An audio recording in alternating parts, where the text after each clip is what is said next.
Net आमजुमनि result साख्लैजागमा यागुलक खादमुं Qatar फुनुखा 4 साल त्रिपुरा प्रदेश जुब कांग्रेसनि आदंग्रक हिमपतक खाइमानि बिसिंतै खादमुं फुनुखा press club बुस्कांनि सिमिचेंगै कामान चमनियो हिमपतक खाइलाइमानि बिसिंतै खादमुं कतर फुनुगै लाइखा नेट रेजाल्ट ओंखारि साख्लैजागमा यागुल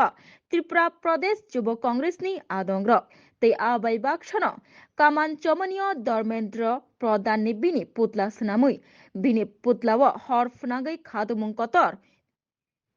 फुनुगै लाइखा खरां तिसालाइमानि बिसिंतै त्रिपुरा प्रदेश जुब कांग्रेसनि आदंग्रक तै आबाय बाक्सनो धर्मेन्द्र प्रधाननि आचुक थाइ याकानानि सानमुं बाहायनो तिसालाइखा खरां कतर तिसालाइमानि बिसिंतै त्रिपुरा प्रदेश जुब कांग्रेसनि आदंग्रक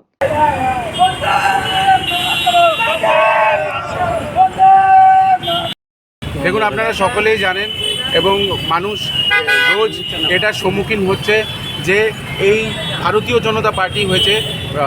যুব বিরোধী একটি সংগঠন যেখানে যুবকদেরকে কখনো চাকরি দেওয়া হয় না, যুবকদের স্বার্থে কখনো কাজ করা হয় না, যুবকদের যখন পরীক্ষা দিতে যায় সেই পরীক্ষার পেপার লিক হয়ে যায়। আমরা দেখেছি যে তারা যুবকদেরকে বেকার রেখে তাদেরকে মারপিট মিছিল এবং দাঙ্গাবাজের দলের লিডার বানিয়ে তাদেরকে অশান্তির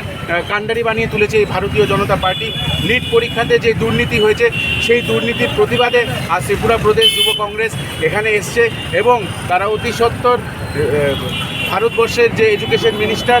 দেবেন্দ্র প্রধান ওনার পদত্যাগ চায়, কারণ উনি আপনার